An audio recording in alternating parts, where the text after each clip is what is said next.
Analizando lo que ha implicado este veto con Juan Manuel Gispert, quien es licenciado en Ciencias Políticas, especializado en Economía. Juan Manuel, muy buenos días, Roberto Villalobos y equipo te saludan. Hola, ¿qué tal, Roberto? ¿Cómo estás? ¿Me escuchan bien? Sí, perfecto, ¿vos nos escuchás bien? Sí, perfecto. Perdón que teníamos programado más temprano y bueno, pasaron cosas. No, está bien, siempre pasan cosas, ¿no? Y es importante estar ayornados para poder revertir cualquier tipo de eventualidad y situaciones, cosa que no pasa con los jubilados, ¿no? Contanos un poco desde el punto de vista económico, tu experiencia en la ciencia política, ¿qué ha implicado este veto de Milei a los jubilados y jubiladas? Mira, de alguna manera creo que Milei termina ratificando el camino y el modelo que imaginó y que empezó a implementar desde el principio, lo que representa, digamos, el veto de Milei. Y sobre todo te digo una cosa, lo importante es la conducta del veto total, porque uno podía, si te pusieras en una posición más equilibrada, digo, del problema fiscal que hay en la Argentina, de la búsqueda del gobierno de salir del déficit fiscal, uno podía encontrar algunos puntos del proyecto que eran difíciles de implementar en el corto plazo, pero por ejemplo la fórmula que planteaba la ley de una mejora de las jubilaciones a partir del año que viene en base al aumento del salario real, tiene mucha lógica de sustentabilidad, porque si aumenta el salario real, aumentan los aportes y contribuciones a la seguridad social, por lo tanto, habría fondos suficientes para poder mejorar las jubilaciones. Además, la jubilación presente y la fórmula que tiene mi ley para la jubilación presente actualiza por inflación, es decir, es una forma de congelar los ingresos de los jubilados de acá y para siempre. O sea, no hay ninguna perspectiva de que la fórmula que tiene mi ley haga que la jubilación mejore. Entonces la pregunta a realizarse es, ¿che, la jubilación hoy está bien? Si está bien la fórmula de mi ley que se mantenga en el tiempo. Ahora, si la jubilación del presente está mal, hay que buscar un mecanismo que en el marco de lo posible mejore las jubilaciones. Y el proyecto de ley que veta, la ley que vetó mi ley, perdón, justamente estableció un mecanismo muy interesante que establecía esto, que si los sueldos aumentaban por encima de la inflación a una vez al año, sería en marzo del año que viene, se ajustaran en las jubilaciones. Por lo menos la mitad de la mejora de los salarios por encima de la inflación se ajustara a las jubilaciones. Bueno, mi ley también vetó eso. Y si le sumo a este análisis económico las declaraciones de muchos funcionarios que dicen que los jubilados, el problema de las jubilaciones es que el kirchnerismo por la moratoria metió gente que no tenía aportes. Esta lógica de demonizar a aquel trabajador que se jubiló sin aportes, y su mirada es una mirada bastante perversa porque se echa la responsabilidad sobre el trabajador y no sobre el empresario que no paga los aportes. Te están mostrando que el gobierno no tiene ninguna voluntad ni intención de mejorar las jubilaciones y menos la mínima, que viene licuando la jubilación mínima con el bono que no lo actualiza. Entonces hay una mirada social de que no corresponde darle jubilaciones al tipo que no tiene aportes, y en sus decisiones fiscales te muestra que quiere licuarle los ingresos. O sea que el camino que vamos a ver nosotros en el marco de los ingresos de las personas adultas mayores es un camino de licuación de ingresos de acá hacia adelante. Y el proyecto de presupuesto que presenta mi ley, nos encontramos que desaparece el bono en el proyecto de presupuesto del año que viene. No hay bonos para la mínima, o sea que va a ser peor todavía. Ahora es importante hacer foco acá, ¿no? Porque tenemos mensajes de oyentes que están obviamente a favor y en contra. Y hablabas recién de gobiernos populares, ¿no? De más precisamente de los 12 años del kirchnerismo, de Néstor y Cristina, 2003, 2015. ¿Cómo han crecido las jubilaciones en ese periodo y cómo se ubican esas jubilaciones en aquel entonces respecto a lo que propone mi ley, ¿no? Teniendo en cuenta esto del congelamiento del bono y concatenando también un poco con la fórmula de Alberto Fernández, ¿ganaron o perdieron? Y un poco esta comparación, ¿no? Similitudes y diferencias con los gobiernos nacionales y populares y lo que plantea el presidente Milei. Bueno, fíjate vos que, a ver, el modelo del kirchnerismo de Néstor y Cristina, del 2003 al 2015, no solamente mejora las jubilaciones vía fórmulas de actualización, vía bonos, vía recomposición y vía moratorias, sino que todo el modelo era más sostenible. porque uno a veces mira las jubilaciones como un compartimento estanco, es decir, cuánto paga la jubilación mínima, cuánto actualiza la jubilación frente a la inflación, pero la jubilación es un problema vinculado a toda la economía, porque nosotros estamos en un sistema solidario donde los trabajadores activos presentes pagan a los trabajadores pasivos, o sea, las jubilaciones de los jubilados de hoy se pagan con los aportes de los trabajadores de hoy. No es un ahorro que está ahí capitalizándose y se le va pagando según lo que aportaron. Es un sistema solidario. Por lo tanto, para que el sistema sea sustentable, tiene que haber crecimiento económico e incorporación de más trabajadores al mercado laboral y formal. Es decir, tiene que haber más trabajo y más trabajo formal. Entonces, el kirchnerismo fue muy virtuoso en la cantidad de jubilados que incorpora al sistema y por la cantidad de trabajadores que se incorporan al sistema. Por lo tanto, si queremos mirar la sustentabilidad de un sistema de jubilaciones, no hay que mirar tanto cuánto se paga la mínima, porque te digo, mirá, es terrible socialmente lo que pasa en las jubilaciones.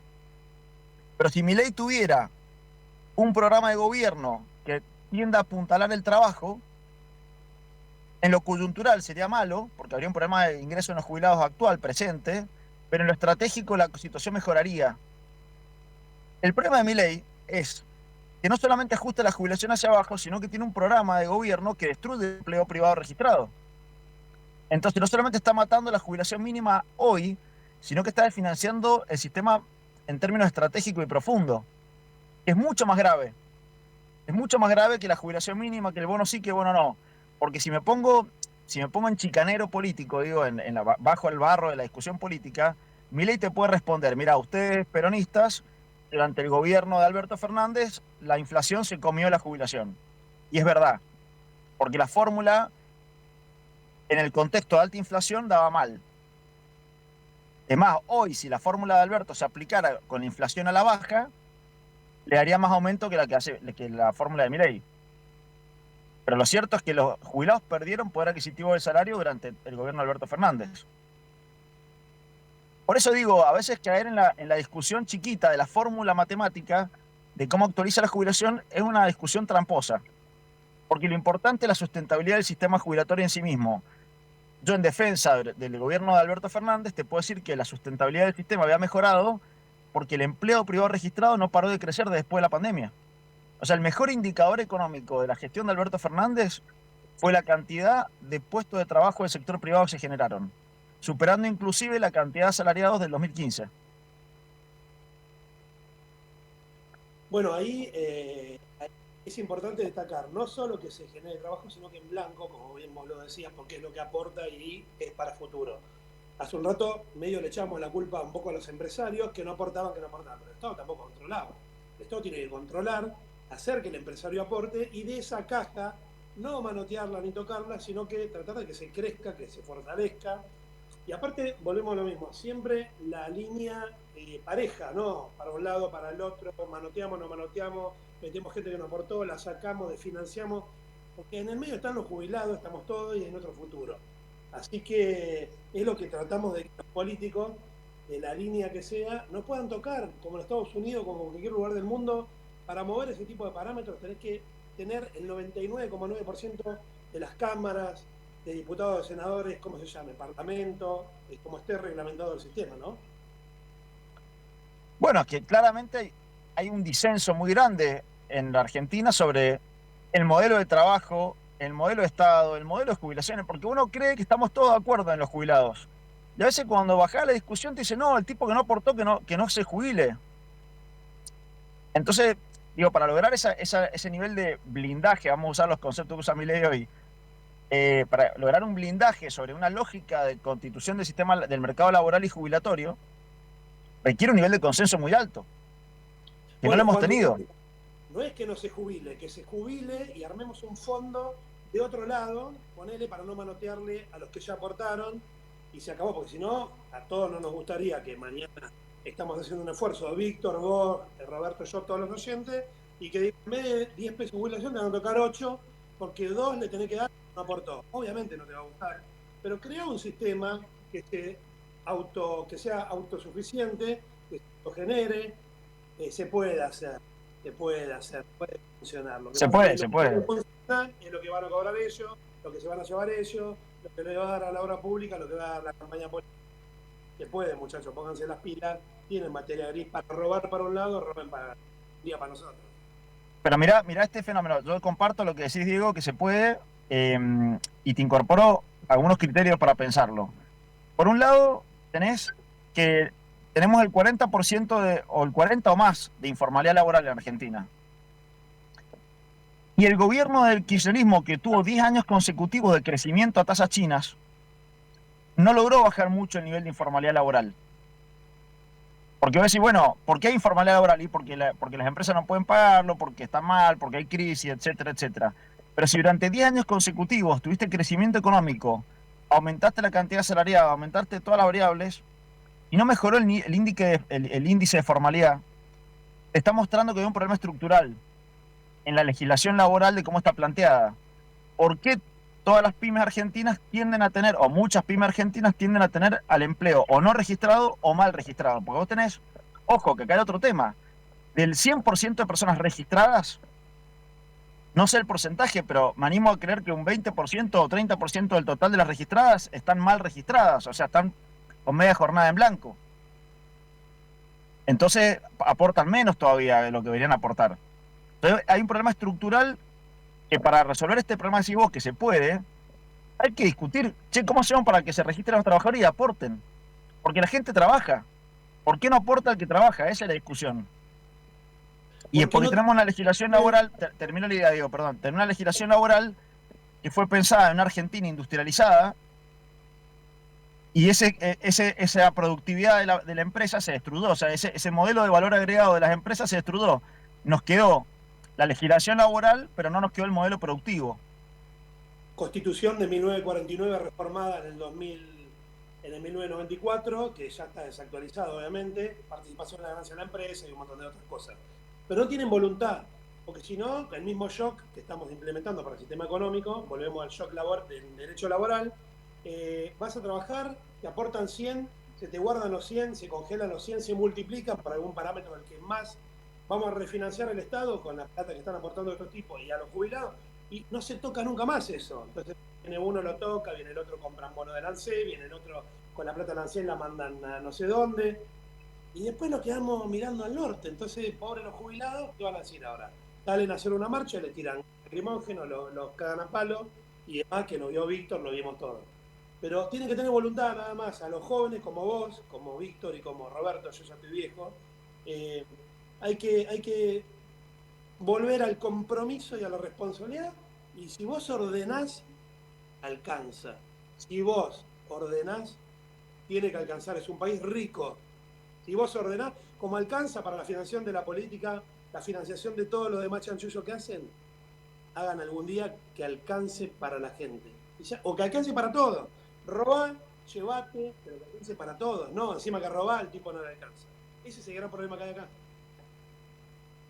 Bueno, fíjate vos que me parece interesante algo, digamos, para rescatar algo del proceso que estamos viviendo en este momento, que Milei vino a patear el tablero y discutir cosas que no se discutían. El problema es que algunos creemos que él quiere discutirlas para llevarlas a otro lado que es peor del que estaba para muchos de nosotros. Pero digo, acá también es la responsabilidad de una dirigencia política que estaba cómoda en no discutir estas cosas. Porque, ¿por qué no se resolvió antes esto, tío? ¿Por qué durante 10 años de crecimiento económico no discutimos la informalidad laboral como había que discutirla? ¿Por qué no armamos un modelo de contratación que permitiera a las pymes blanquear a sus trabajadores? Cuando se podía, cuando había abundancia, cuando había crecimiento económico. Porque estábamos cómodos. O sea, la dirigencia política estaba cómoda, es lo mismo que los impuestos. O sea, ¿quién quiere bajar el IVA que se fue aumentando? En un momento había que bajarlo al IVA. Y hubo contextos propicios para discutir eso. Tal vez hubiéramos mejorado la discusión de la 125, digo, me pongo ya en otro análisis, si a contramano, a contracara de aumentar las retenciones de exportación a la sociedad argentina le ofrecíamos una mejora del IVA. Digo, estoy tirando un razonamiento para pensar. Educación financiera. Yo hace un rato, Roberto, hablaba de la jubilación, de nuestra jubilación futura. Digo, pensemos, también hagámonos cargo, nosotros, ahorremos, invertimos un peso en la bolsa, algo, pero ahorremos y hagámonos responsables. No deleguemos al Estado, porque el Estado después manotea y nos quedamos culo para el norte, perdón. Digo. Pero hagámonos cargo, hagámonos responsables cada uno guardar, ahorrar, invertir, estudiar, a ver cómo podemos invertir. Bueno, pero yo creo que hay una oportunidad ahora en esto, ojo, porque Milei patea el tablero y arma la discusión. Bueno, yo creo que por lo menos la oposición, te digo, el peronismo, incluso el radicalismo, algunos sectores del Partido Socialista, que quieren representar una oposición a este gobierno y plantear algo distinto, bueno, es la oportunidad para empezar a construir otras miradas de cómo el Estado tiene que actuar frente a las jubilaciones, porque mira, fíjate vos, que Milei en el presupuesto, en la presentación del presupuesto dice, yo no voy a aprobar ninguna ley que me aumente el gasto que no diga de qué partida presupuestaria va a salir la plata. Y en esa tiene un punto, En esa tiene un punto, porque digo, el proyecto de ley podría haber dicho con más claridad, porque dice el proyecto de ley, como están obligados por la ley de administración financiera, decir de la ley tiene que decir de dónde se va a financiar, dice del cobro de gasto fiscal, creo que lo plantean en que se recauden en esas empresas que tienen subsidios o tienen exenciones impositivas. Pero digo, hay que producir, tenemos que lograr que la dirigencia política opositora a este gobierno, que tiene una idea distinta, produzca propuestas realmente sostenibles para mejorar las situaciones que nosotros damos por hecho. Cristina Fernández de Kirchner, si uno la escucha, sin los prejuicios a favor o en contra con la que se le escucha muchas veces, está haciendo un esfuerzo muy grande en decir, che, tenemos que entrar a discutir esto, che, el modelo. Fíjate, ayer Cristina Fernández de Kirchner se circula un video en reunión con sindicatos, donde les cuestiona a los sindicatos la metodología del paro como la única metodología de acción política. Hablando de aerolíneas, diciendo, muchachos, nos estamos poniendo la sociedad enfrente. Si seguimos este camino podemos perder más de lo que hemos perdido hasta ahora. Bueno, ese es el camino que debiéramos tener en el marco de la discusión de las jubilaciones, es, bueno, ¿cuál va a ser el modelo? Porque Milei la está destruyendo, estamos de acuerdo. Ahora, el modelo anterior tampoco logró resolver el problema de fondo. Bueno, trabajemos hoy que Milei lo está discutiendo, una propuesta de fondo y mostremos a la sociedad que tenemos una mirada muy, muy superadora a la de Milei respecto a las jubilaciones. Ahora, Juan Manuel, a eso quería ir, ¿no? Por último, y para concluir, recién escuchábamos a una jubilada que se ha jubilado más de 40 años de trabajo, con un cargo directivo en la empresa y demás, que ganaba 600.000 pesos de jubilación y no le alcanzaba para los elementos básicos de sustento personal. ¿Cómo salimos de esto? ¿Cuál es la solución, o al menos tu análisis para una solución definitiva y que realmente los jubilados puedan percibir un salario acorde a su trayectoria y al nivel de vida que estamos viviendo actualmente? Mira, voy a darte una respuesta bastante negativa, bastante pesimista. Digo, ¿qué se puede hacer? Que, digamos, si tuviera que responder a esa jubilada, yo hoy me la encuentro en la calle y me pregunta, che, ¿qué puedo hacer? Mira, de corto plazo no hay mucho para hacer, porque el gobierno está mostrando que va a continuar la política de ajuste. Por lo tanto, lo que podemos esperar es que la economía siga cayendo, las perspectivas de que la jubilación mejore no aparecen en el corto, ni en el mediano, ni en el largo plazo. En el largo plazo hablo de 2 a 3 años para adelante. Y para un jubilado, 2 o 3 años es larguísimo plazo, tal vez. Entonces, la verdad, mi mirada es muy pesimista al respecto. Ahora, ¿qué se puede hacer? Y lo que dije más temprano, tenés que tener un modelo económico que tienda a crecer la cantidad de asalariados registrados. Y eso es algo que no viene pasando hace mucho tiempo. Muy bien, te agradezco muchísimo la comunicación, quedamos en contacto para futuras. Gracias a ustedes, muchachos, estamos en contacto. Hasta luego. De esta forma pasaba Juan Manuel Gisper, quien es licenciado en Ciencias Políticas, especializado en Economía, ¿no? Y esto que venimos hablando, que no queremos escuchar, ¿no? Muchas veces una mirada pesimista, negativa, pero no se aleja de lo que es real, ¿no? Y nada más y nada menos que la realidad.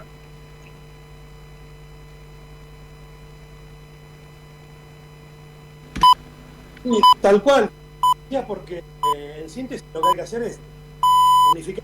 Ya sé que hay mucha discusión y hemos